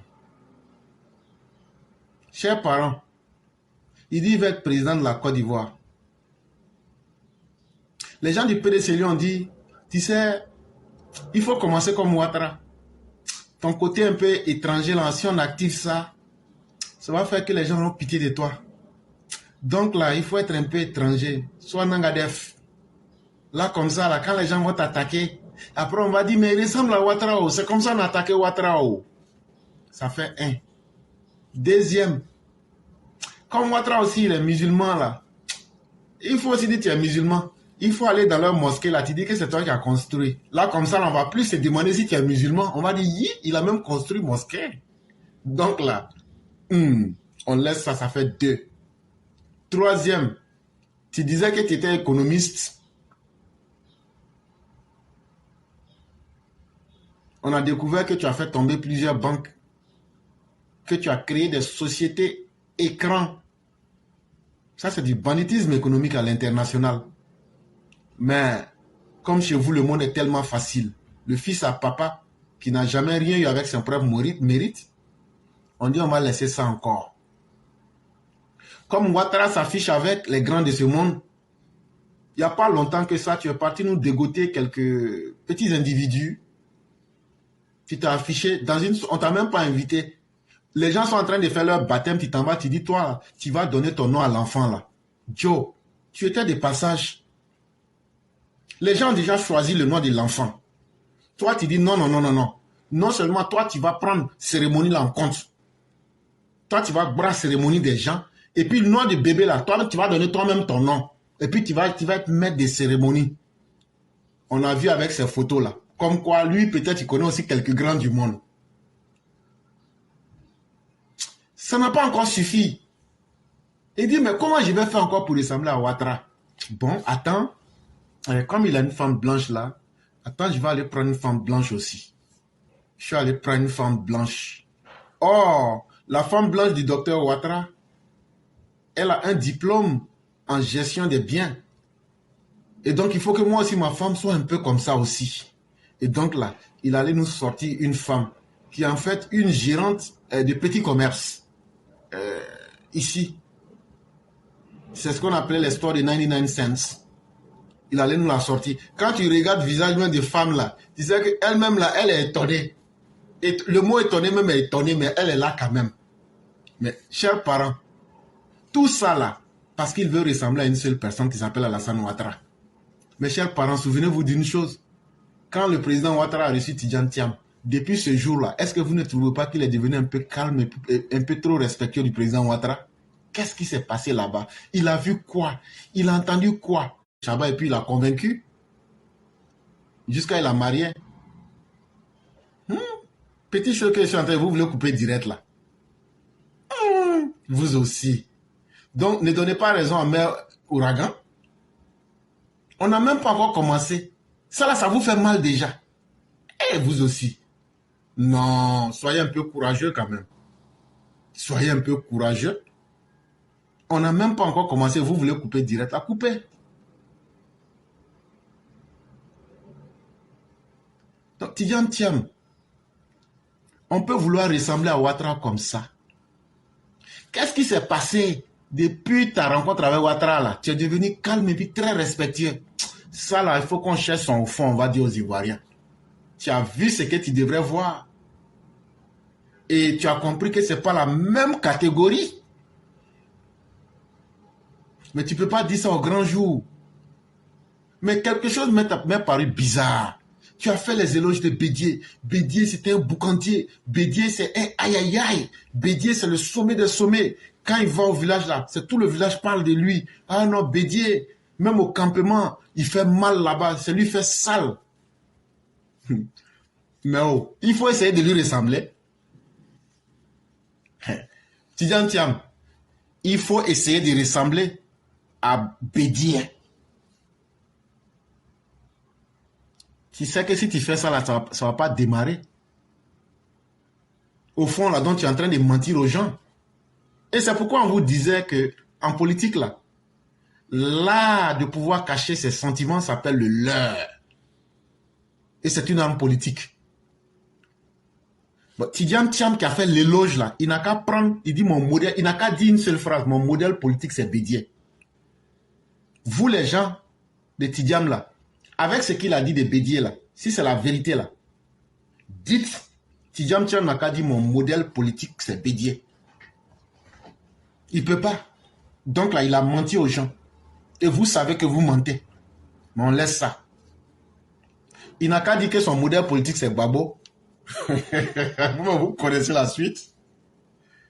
Et il y a des choses là, quand c'est trop fort là, c'est comme funérailles au village. Ce que tu vois crier là, ça ce sont les pleureuses. Elles sont payées pour ça. Celui que tu vois au coin là, il est caché là, il pleure pas là. C'est à lui que ça fait vraiment mal. On dit que les grandes douleurs sont muettes. Et les grands sentiments restent cachés. Et donc là, Tidjane Thiam là, il est en train de photocopier la vie d'Alassane Ouattara. Mais ça va pas te sourire. Parce que ce que tu oublies là, il y a la photocopie de Ouattara qui est déjà là. Il y a la photocopie de Ouattara qui est déjà là. Si tu n'as pas compris ce que je suis en train de te dire là, il faut aller demander aux militants du RHDP. Ouattara là, sa photocopie est déjà là. Donc là, tu te fatigues. Faut vivre. Voilà quelqu'un qui veut diriger un pays, mais qui n'a pas un modèle de personnalité. Je vous prends un exemple. Que ce soit ceux qui m'aiment ou ceux qui me détestent, mais vous serez d'accord au moins que je ne suis pas quelqu'un. Je n'ai pas demandé à quelqu'un de me suivre. Et je ne demande pas que quelqu'un me suive. Ça veut dire que c'est ça qu'on appelle la personnalité d'une personne. Ça veut dire qu'on dit que tu as du caractère. Quand tu rentres dans quelque chose là, tu fais comme tu l'entends. Tu fais comme tu penses que ce serait bien pour toi, ou bien tu atteins des objectifs, ou bien tu t'assumes. Tidjane Thiam, toi tu n'es même pas capable de t'assumer. Tu as honte de Bédié, tu as honte de Babo, tu veux ressembler à Alassane Ouattara, mais tu ne veux pas le dire, mais tu fais les actes. Mais demain là, est-ce que tu ne vas pas nous trahir pour devenir quelqu'un d'autre? Mais un homme n'échappe jamais à sa nature. En fait, tout ce que tu fais là, c'est du flatou vocis pour tromper les Ivoiriens. Mais un homme là, ta vraie nature cachée là, tu reviens toujours à ça. Et ce que tu es en train de cacher là. Et puis quand les Ivoiriens vont te donner le pouvoir et puis tu vas mettre dans leurs yeux là, c'est cette duplicité, cette tromperie là que nous on met ça à la place publique. Et puis les Ivoiriens vont voir. Et donc, mesdames et messieurs, nous allons nous arrêter là. Merci beaucoup à Mère Blanc. Merci pour cette belle analyse. Et on est vraiment pris par le temps. Il ne nous reste plus que 30 minutes. On va donc laisser la parole aux uns aux autres en leur demandant d'être très efficaces et d'aller droit au but. Et puis de laisser la parole en pas plus de 5 minutes pour qu'on puisse aller au travail. Et donc, les premières personnes qui se sont déjà signalées, on va les prendre et on va déjà leur permettre de pouvoir s'exprimer. Nous disons merci à tous les auditeurs, tous ceux qui nous ont suivis et continuons de croire à la Côte d'Ivoire et surtout au président Alassane Ouattara. Allô? Allô? Oui, bonjour cher frère, comment allez-vous? Oui, bonjour. Oui, comment allez-vous? Oui, ça va chez vous? Oui, Dieu merci. Oui, ça va, ça va. Ok, donc on va vous laisser 5 minutes. Oui, oui. Ok, bonjour à vous, bonjour à tous ceux qui nous écoutent. Merci de me donner la parole. Aujourd'hui, je vais aller sur 2 thèmes. Je ne sais pas, chers parents, chers grands frères, je ne sais pas si vous avez remarqué depuis un certain temps sur le pouvoir du président Alassane Ouattara, on sent un vent d'excellence. On apprend par-ci, tel Ivoirien a été champion ici, tel Ivoirien a remporté tel prix ici, tel Ivoirien a gagné ceci, tel Ivoirien a gagné cela. Cher frère, chers parents, c'est ça le patriotisme. Cher frère, est-ce que le président Ouattara ne paye pas les institutions pour qu'on nomme les gens là?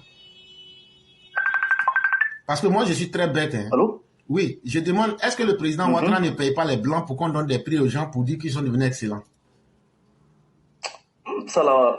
Parce que moi, je suis pas intelligent. Non, on est opposant. Hein. Tu sais ça, non? Je fais tout ça là, mais je suis un opposant. Non. Il faut que je pose des questions des opposants. Non. Non, je sais que tu es un opposant, tu es un gars, mais bref, le président Alassane Ouattara là, même s'il a l'argent, il ne peut pas payer les gens partout dans le monde pour que les Ivoiriens aient les prix d'excellence, mon frère. Toi aussi. Donc, vraiment, chers parents, je ne sais pas quelque chose que j'invente. Vous le voyez très bien. Les Ivoiriens vraiment excellent un peu partout. On voit vraiment l'excellence. Chers parents, c'est ce que le président Alassane Ouattara prône en fait. C'est ce que le président Alassane Ouattara fait qu'on soit. Qu'on se donne, on se défonce, on soit les meilleurs partout où nous sommes pour faire la fierté de notre pays. C'est ce qu'il nous demande. Donc, est-ce que cela, c'est mauvais? C'est pas mauvais. On voit des jeunes qui ont l'esprit d'entrepreneuriat, qui veulent entreprendre, qui veulent faire des business, qui veulent faire ceci. C'est ça qu'on appelle s'occuper de la jeunesse. C'est ça qu'on appelle amener la population à être des personnes excellentes. Mais chers parents, par rapport à nos opposants là, qu'est-ce qu'ils nous ont prôné? Qu'est-ce qu'ils nous ont donné? Ils ont prôné les agoras, chers parents. Qu'est-ce qu'ils nous ont prôné? Ils ont prôné les activités d'être miliciens. Qu'est-ce qu'ils nous ont prôné? Ils nous ont prôné la tuerie. Les opposants là, qu'est-ce qu'ils nous ont prôné quand ils étaient là? Ils nous ont prôné les vols de diplômes. C'était ça, c'était l'exemple qu'ils nous montraient. On n'a qu'à voler les diplômes. Mais qu'est-ce qu'ils nous ont prôné les opposants là? Ils nous ont prôné les viols. C'était ça qu'ils nous prônaient. Ils nous prônaient de payer les raftas pour donner aux femmes. C'est ce qu'ils nous ont prôné. Mes chers parents, il faut qu'on sache qui nous aime, qui ne nous aime pas. Le président Alassane Ouattara veut qu'on soit des excellents, des gens qui vont être des bons modèles pour qu'on excelle dans tout ce qu'on fait. C'est ça qu'on appelle un dirigeant responsable, pas ceux qui prennent les trucs négatifs pour nous. Donc il faut qu'on sache ce qu'on veut. J'aimerais m'adresser, quand si tu me permets, j'aimerais m'adresser aux cadres qui ne font pas leur travail. Vous avez parlé de la dame de l'ARTCI là. Sincèrement, j'ai mal au cœur. Moi, je ne vois pas quelle est la différence entre les opposants qui nous tuaient avant et puis vous, les cadres mauvais, malhonnêtes, qui êtes dans l'administration. Quelle est la différence? Moi, je ne vois aucune différence. Je m'explique. Les opposants nous ont tués ici. Mais vous, les cadres là, au lieu de travailler pour aider le président, au lieu de travailler pour assurer la sécurité, au lieu de travailler pour que le président ait un bon nom, pour que les gens puissent le voter là, vous travaillez vous vous occupez à vous enrichir. Vous vous occupez à faire des détournements avec les yeux baissés. Entre-temps, les opposants sont là-bas. Ils vont vouloir faire des bêtises. Et puis vous êtes là, vous ne faites pas votre travail. Mais vous faites du mal à qui là? Vous faites du mal à vos partisans. Vous avez les yeux baissés. Vous avez 5 minutes. À faire des détournements. Ok. Oui? Il vous reste 2 minutes. On est vraiment Ok, d'accord. Donc, c'est ce que j'aimerais dénoncer. C'est pas normal. Faites votre travail pour éviter que les opposants passent en arrière pour venir avoir le président et par ricochet nous avoir. C'est pas normal. J'aimerais terminer pour m'adresser aux Burkinabés. Chers Burkinabés, nous ne sommes pas vos ennemis. Hein. Moi, un de mes meilleurs amis là, c'est un Burkinabé. On a fréquenté ensemble du CP1 jusqu'à la terminale. C'est un de mes meilleurs amis. Je ne suis pas votre ennemi. Mais ce qu'on aimerait vous dire, c'est quoi? Ibrahima Traoré qui est là. Donc, vous dites que c'est votre président, qu'on n'a qu'à le respecter. Hein. C'est ça, non? Donc, si Ibrahima Traoré vous dit de manger caca là, vous allez manger caca. Parce que c'est votre président. Mais les gens ont fait au Burkina, on les a vus marcher ici. S'ils n'ont plus de feuilles à manger, ils vont manger quoi? Ils vont manger les caca. Donc, si parce que c'est votre président, tout ce qu'il vous dit de faire, vous allez faire. Si vous dit de boire votre pipi, vous allez boire votre pipi. Si vous dit de manger votre caca, vous allez manger votre caca. Ne soyez pas bêtes. Il a dit qu'il va rester encore 5 ans. Parce que le pays n'est pas pacifié. C'est une des raisons. Mais quand il faisait coup d'État à Damiba, là, est-ce que le pays était pacifié? Donc, quelle est la raison pour qu'ils ont fait coup d'État sur Damiba? Mais quand Damiba partait là, le pays n'était pas pacifié. Donc, il n'y avait pas de raison pour faire coup d'État sur Damiba. Il n'y avait aucune raison. Non, mais sincèrement, c'est quelqu'un de malhonnête. Il n'est pas sérieux. Il a son objectif de rester là pour s'enrichir avec ses complices. Et puis vous, il s'en fiche de vous. C'est ce qu'on aimerait vous expliquer. Et vous pensez qu'on vous parle mal. Donc, grand frère, merci beaucoup. Bonne journée. Merci infiniment pour tous ces conseils que vous avez donnés. Et on dit comme ça que tout peuple mérite le dirigeant qu'il se donne. Il faudrait que les Burkinabés se réveillent et mènent le combat pour libérer ce pays et son peuple. Vraiment, merci beaucoup. On vous souhaite une excellente journée et bien des choses à toute la famille. Ok, merci. Grand frère, regarde mon message. Hein. Je t'avais envoyé un message. Là. Oui. Il n'y a pas de problème. Il n'y a pas de problème. Merci beaucoup. Merci beaucoup. Donc, mesdames et messieurs, on sera très strict. La ligne est longue et moi-même aussi, je dois aller au travail. Il ne me reste plus que 25 minutes. On ne pourra pas donner plus de 5 minutes aux uns aux autres. Dès que vous prenez la parole, par exemple, pour celui qui va intervenir, lui, il a des questions à poser. Posez la question, je réponds en même temps. On va aller rapidement. Ne tournez pas. Il y a des jours comme ça, quand on est pris par le temps, il faut faire avec. Donc, on demande à tous ceux qui vont prendre la parole, allez juste à l'essentiel. En 5 minutes, on peut réellement dire ce qu'on a à dire. Et les jours, on a le temps aussi, on laisse le temps. Bonjour, cher frère, comment allez-vous? Oui, je vais bien, vous. Oui, ça va très bien. Et donc, quelle est la première question? Ok, ma première question, c'était sur est-ce que, selon vous, le président Ouattara sera candidat? Oui. Parce que moi, ça m'inquiète. Oui. Ok, ça me rassure. La deuxième question, c'était par rapport à thème. Mais vous avez donné tout à l'heure beaucoup d'éléments là-dessus, donc je vais passer. La dernière question, c'est sur Sasso. Excuse-moi de dire le nom sur le panel comme ça. Qui passe tout son temps sur TikTok à dénigrer les cadres, à dénigrer le parti. Actuellement, il a commencé même à dénigrer la candidature du président Hassan Ouattara. Okay. Vraiment, qu'est-ce que tu peux dire là-dessus pour nous calmer, quoi? Parce que vraiment, moi, je suis très remonté. Voilà. Et donc, vous devez vous calmer. Je prends ici tout le monde à témoin. Il y a 2 ou 3 semaines, je crois que c'était la deuxième émission qu'on a réalisée sur la plateforme Éclaireur Pro Vérité. Le frère Zasso disait que la candidature du président Ouattara est quelque chose qui s'impose. Est-ce que vous savez ça? Non. Voilà. Je n'ai pas dit, il a dit ça quelque part d'autre. Et si je mens là, Dieu est témoin. Et il y a les gens qui ont suivi ici. Si c'est faux, vous mettez que c'est faux. Allez demander à Zasso, le jour où il est passé sur la plateforme Éclaireur Pro Vérité sur TikTok, qu'est-ce qu'il a dit de la candidature du président Ouattara? Donc, en fait, il tient un double langage. Il dit en même temps, là où ça l'arrange que le président ne doit pas être présidentiable, mais quand il est devant des gens qui ont des arguments, il dit que le président peut être candidat. Ça veut dire que lui-même, son discours a un problème. Il n'est pas sûr de ce qu'il dit. Oui. Et donc, j'ai dit que, c'est pourquoi moi j'ai dit, quand la vérité est là, et ce jour-là, moi j'étais là, j'ai suivi. Et quand il a fini de dire ça, les gens ont voulu tourner. J'ai dit, mais il a déjà dit ce qui est l'essentiel. Il dit que le président Ouattara, sa candidature s'impose. Zasso a totalement raison de s'attaquer au cadre. Si toi et puis moi, on fait quelque chose ensemble, et puis tu ne respectes pas ta parole, peut-être que les cadres là lui ont fait des promesses. Est-ce que toi et moi, on sait? En tout cas. Donc là, ce qui est entre lui et les cadres là, il n'a qu'à régler, ce n'est pas un problème. Est-ce que toi, un cadre t'es nourri? Non. Voilà. Moi là, je connais les cadres, mais est-ce que tu m'as une fois vu sortir pour attaquer un cadre? Non. Mais est-ce que quand je dois attaquer quelqu'un là, est-ce que j'attends qu'il soit cadre? Non. Et quand je le fais là, est-ce que je le fais pour moi? Non. Voilà. Pour le peuple. Voilà. Donc, chers frères, si déjà nos critiques là, c'est pour aider nos dirigeants et pour aider le pays là, je crois que c'est à vous les militants de savoir où vous situer. Quelqu'un qui dit que le président peut être candidat parce que ça s'impose, mais après qui va dire le contraire le lendemain, bon, on ne peut pas lui en tenir rigueur. Tu sais, la formation politique est très importante. Oui. Un homme politique, si tu veux être un homme politique, ce que tu dis là, on peut interpréter ça à double tranchant. Mais quand c'est trop évident, on comprend facilement. C'est pourquoi souvent quand les gens parlent de lui, je dis que ce n'est pas utile parce que il n'y a rien à retirer là-dedans en tout cas. Et il faut évoluer. Parce qu'en se tenant à ça, c'est comme si vous vous rabaissiez. Et c'est comme si, quand Zasso parle, c'est comme si c'est une vérité qui s'impose au RHDP. Zasso n'est pas cadre du RHDP.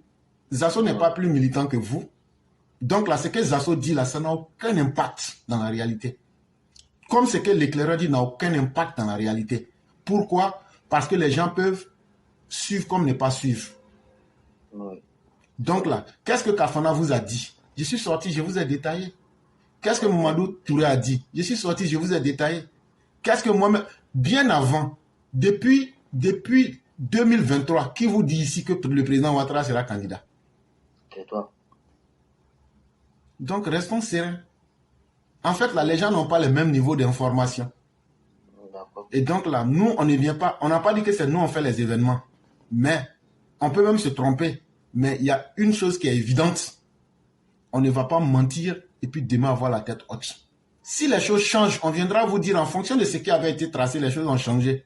Mais pour l'instant là, sincèrement, contentez-vous des gens qui peuvent vous faire grandir. C'est très important. D'accord. Ici, le panel aussi, moi j'ai constaté, je ne sais pas si, comme vous êtes plus analyste politique que nous, je constate que l'opposition est en train de nous envoyer dans des faux débats. Justement, il faut casser le discours. Il faut casser le discours du débat pour essayer de casser le niveau, parce qu'ils n'ont pas le niveau de crédibilité politique qu'a le président, mais le RHDP aujourd'hui.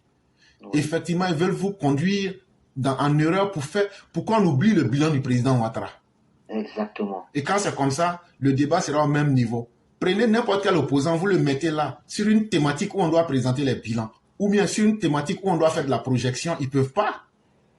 Ils ne peuvent pas. Et non, ne parlons même pas du passé. Et donc, vous comprenez que c'est nous, on maîtrise le débat politique aujourd'hui. Mais si on se distrait à tomber dans leur piège pour leur dire Ouattara sera candidat, Ouattara ne sera pas candidat, mais de toute façon, là, le 18, tout le monde saura si Ouattara sera candidat ou pas. Oui. Voilà, donc restons sereins. Ok, merci beaucoup. Il n'y a pas de problème, cher frère. Merci à vous aussi.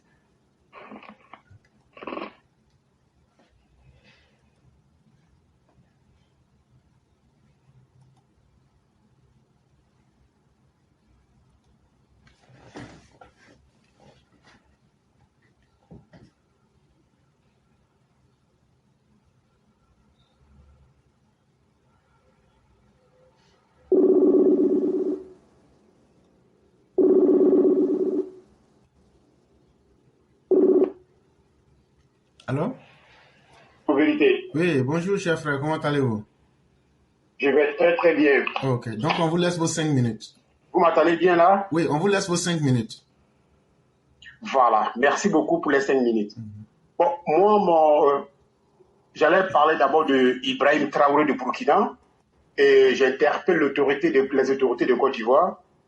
Apparemment, la semaine dernière, ça c'est ce que j'ai appris, je sais pas si c'est vérifié ou pas. Apparemment, il y a 784 VTP qui ont fui de champ de bataille. Mais apparemment, il y a d'autres même qui se trouvent à Abidjan actuellement, entre 17 et 20 ans. Ben, ces jeunes gens savent bien manipuler les armes. Ils les ont appris. Alors, ils n'ont pas pu s'occuper des enfants. Là, après, ils ont fui des champs de bataille. Alors, vraiment, il faudrait que l'autorité vraiment prenne soin des frontières et vérifier ces gens qui rentrent de Burkina. Maintenant, moi, mon deuxième préoccupation, c'est Gbagbo Laurent. Un gars, un patron des pieds gauche, un salopard de la première classe. Si c'était un pays arabe, un gars comme Gbagbo Laurent devait être pendu. Tout le monde a vu le dernier sort de Saddam Hussein. Gbagbo Laurent a le même profil de Saddam Hussein. Ce monsieur on devait prendre ce monsieur. Il ne devait plus se retourner en Côte d'Ivoire. Mais il est là, on va faire sa peau. Troisième préoccupation, c'est Tidiane Thiam. Professeur, ça c'est une question pour vous. Qu'est-ce que Tidiane Thiam a posé comme action en Côte d'Ivoire, à part le projet Azito, pardon.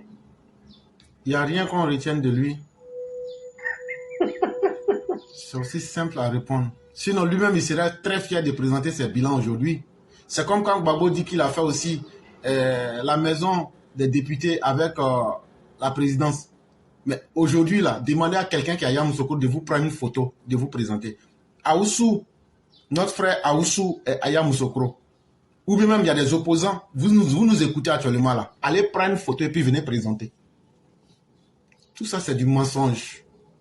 Même le projet Azito, c'est le président qui est venu pour finaliser. Ça aussi, il faut le dire aux Ivoiriens.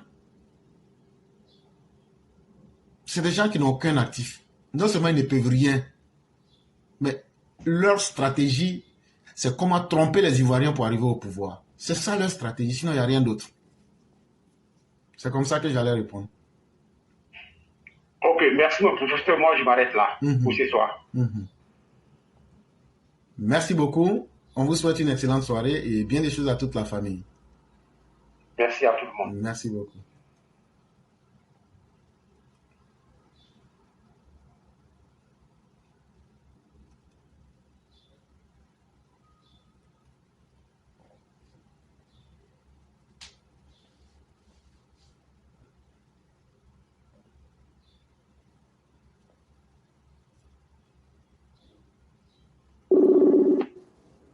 Alors? Oui, bonjour éclaireur à tous. Je voudrais dire merci à Mère Blanche pour son texte qui, voilà, franchement, il nous a emporté encore comme toujours. Et chacun de ces textes, à chaque journée, son unique texte, quoi. Franchement, merci Mère Blanche. Merci. Éclaireur, merci à vous-même. Éclaireur, donc la femme blanche qu'on a vue aux obsèques, là, avec, aux côtés des Thiam, c'est une nouvelle conquête ou bien ça a toujours été sa femme? S'il vous plaît, est-ce que vous en savez quelque chose? C'est une nouvelle conquête. Si vous vous souvenez, il y a un moment, je l'avais dit qu'il s'était trouvé une nouvelle conquête et j'en ai parlé, mais vous savez que ces problèmes-là, je n'aime pas trop les évoquer parce que c'est très personnel et ça ne fait pas respectable. Non, c'est par rapport au... Non, je comprends bien. Non, je vais dire que ce que vous dites est totalement normal, mais je vais dire que moi, je n'aime pas trop m'attaquer aux problèmes personnels des gens à ce niveau-là. Je préfère rester sur... Mais quand on en arrive à là, quand vous avez posé la question, oui, c'est une nouvelle conquête. Voilà. Mais en tout cas, c'était juste par curiosité par rapport à la circonstance, bien sûr. Mais là, éclaireur, il y a quelque chose à l'intervention de Sundiata par rapport au lampadaire qui n'éclairait pas, enfin, qui n'éclaire pas, et voilà. Et que c'est lui qui fait ce travail, en fait, a suscité ma curiosité de savoir si quand le gouvernement fait ses travaux de développement, en l'occurrence l'électrification qui s'est étendue sur tout l'ensemble du pays, avec tous ces nouveaux lampadaires et bien d'autres choses dans ce secteur-là, qui est l'électricité, bien sûr. Est-ce que le gouvernement, en contrepartie, demande ou alors, impose à ces sociétés-là qui sont la CIE par exemple, de combien d'emplois combien d'emplois vont pouvoir nous créer ou alors combien d'emplois vont pouvoir asseoir avec un tel projet de leur côté, d'autant plus que le gouvernement lui fait sa part en développant ces infrastructures. Posez la question simplement, vous reste 3 minutes, posez la question simplement, je donne la réponse, parce que plus c'est compliqué dans les détails, plus on ne comprend pas la question.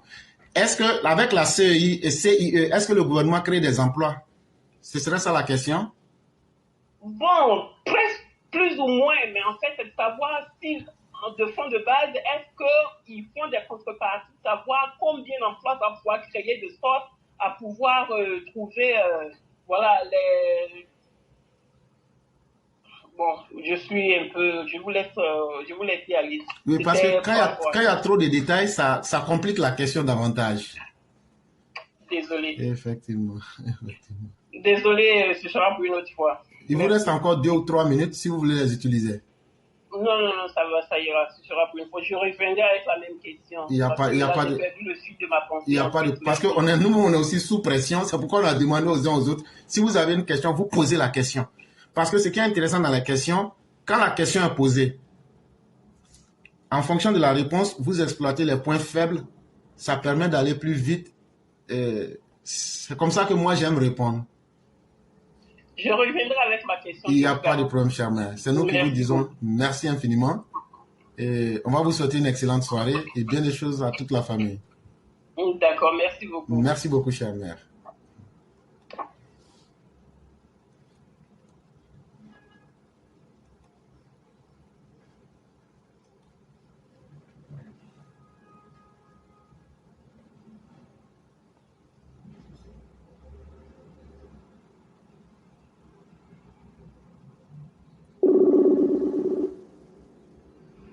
Allô? Oui, bonjour, cher maire. Comment allez-vous? Vous avez vos 5 minutes. Merci. Bonjour à tout le monde là-bas. Ok. Mes parents de la Côte d'Ivoire, je vous aime. C'est pourquoi je suis toujours dans la sensibilisation. Ne jamais changer une équipe qui gagne. Juste accepter la critique, attitude positive. C'est pourquoi nous, la classe éclaireur pro-vérité, sommes dans la dénonciation positive quand ça ne va pas. Dans l'amélioration du gouvernement de son excellence chef de l'État, le président ivoirien Alassane Dramane Ouattara. Les pays AES, Burkina, Mali, Niger, Cameroun, Togo, Bénin, là où les prisonniers panafricains ne reprochent rien, juste avoir la haine, la jalousie pour notre beau pays, la Côte d'Ivoire. Faisons très très attention. Vous êtes musulmans, chrétiens et autres. La paix n'est pas un mot. Le comportement, notre reflet. Merci. Vive la paix, vive la démocratie sous Ado, vive le développement sous Ado, vive l'excellence de la jeunesse consciente. Ok, mon éclaireur, je pense que j'en ai fini. Et juste dire aussi que par rapport à la nationalité de ces 3 PDCI-là, ils peuvent faire rétractation. C'est-à-dire, ils peuvent faire rétractation. Donc, c'est pas prouvé que oui, ils dénoncent totalement. Parce qu'ils savent qu'il y a ces 2 ans, il faut mettre. Nous tous, on est français. Donc, c'est 2 ans qu'ils doivent mettre. Donc, si jamais ils perdent aux élections en Côte d'Ivoire, ils sont capables de retourner là-bas pour dire non, on a réfléchi, mais on ne va pas abandonner quoi que ce soit. Merci, mon éclaireur. Merci beaucoup, cher maire. Merci. Allô? On est là, on vous a écouté. Et vraiment, merci d'avoir été très efficace. Ok, je suis là. Et vraiment, merci d'avoir été efficace. Merci. Et on va vous souhaiter une excellente soirée et bien des choses à toute la famille. Merci. Je vous en prie, chère mère.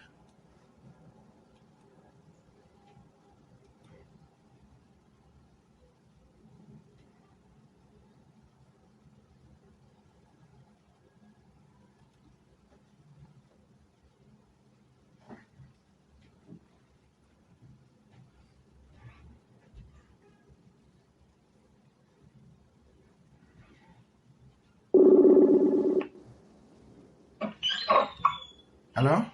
Allô? Oui, bonjour mon professeur, comment tu vas? Oui, je vais très bien, chère Marie. Vous-même? Merci, ça va, alhamdoulilah.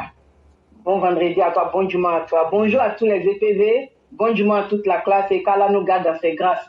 L'éclaireur, j'ai une question à te poser. Oui. Nous sommes dans laquelle République? Papa Ado est dans laquelle République? On est dans la 3e République. Dans la 3e République. Chaque République a un président a droit à combien de tours? 2. Ok, le président Alassane a-t-il droit à un second tour ou pas?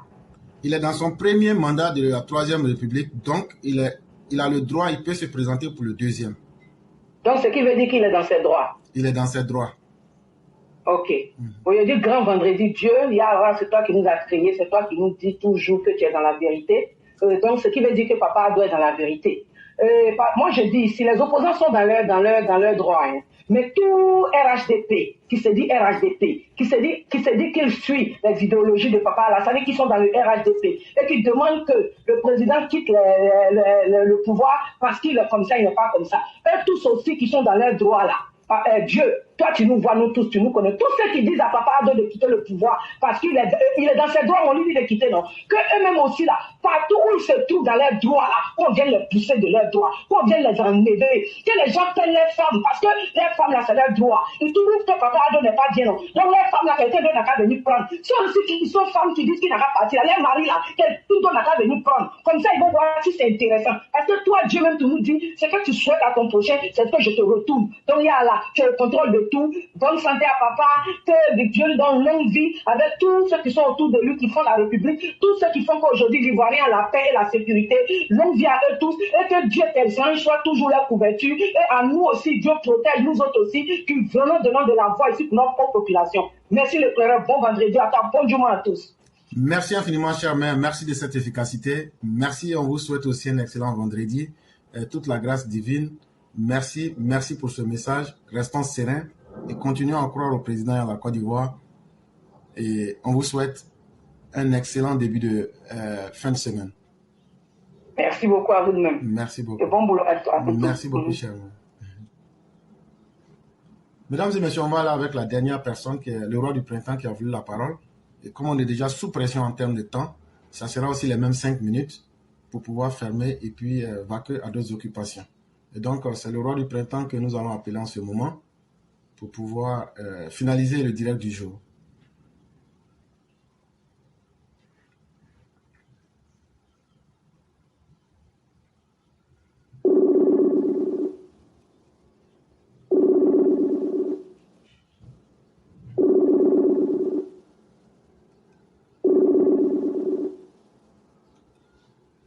Allô?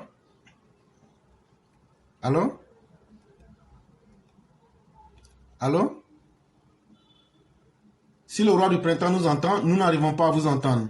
Est-ce que le roi du printemps est là?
Mesdames et messieurs, malheureusement, on n'a pas pu avoir le roi du printemps, peut-être pour des empêchements.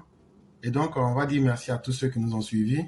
Merci à tous ceux qui ont pris de leur temps pour suivre le direct. Merci infiniment. Demain, ce sera un autre jour. Excellente soirée à chacun et très bon début de week-end à tous. Merci beaucoup.